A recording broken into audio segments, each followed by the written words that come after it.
ইসরায়েলের রাজধানী তেল আভিভে অবস্থিত মার্কিন দূতাবাসের আঘাত হেনেছে ইরানের ক্ষেপণাস্ত্র। দেশটিতে নিযুক্ত মার্কিন রাষ্ট্রদূত মাইক হাকাবি নিজেই এই তথ্য নিশ্চিত করেছে। কাতার ভিত্তিক গণসংবাদ মাধ্যম আল জাজিরার এক প্রতিবেদনের থেকে এই তথ্য জানা যায়। গত শুক্রবার ইসরায়েলি ইরানের ওপর এক নজিরবিহীন হামলা চালায়। এতে শীর্ষ সেনা কর্মকর্তা সহ পরমাণু বিজ্ঞানী ও ঊর্ধ্বতন কর্মকর্তারা নিহত হন। তেহরান দাবি করেছে হামলায় ৭৮ জন প্রাণ হারিয়েছে। এরপর শনিবার রাতভর পাল্টাপাল্টি হামলার অব্যাহত রেখেছিল ইসরায়েল ও ইরান। এতে উভয় দেশে বহু মানুষ হতাহত হয়েছেন।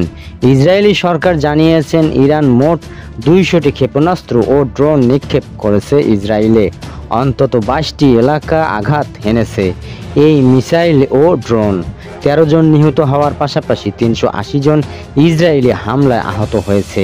তাদের দাবি, হতাহতের জন্য শিশুরাও রয়েছে। মার্কিন রাষ্ট্রদূত বলেন, ইরানের ক্ষেপণাস্ত্র দূতাবাস ভবনের কাছেই বিস্ফোরিত হয়েছে। সেই বিস্ফোরণের ক্ষতিগ্রস্ত হয়েছে ভবনটিতে, তবে কোনো হতাহতের ঘটনা ঘটেনি।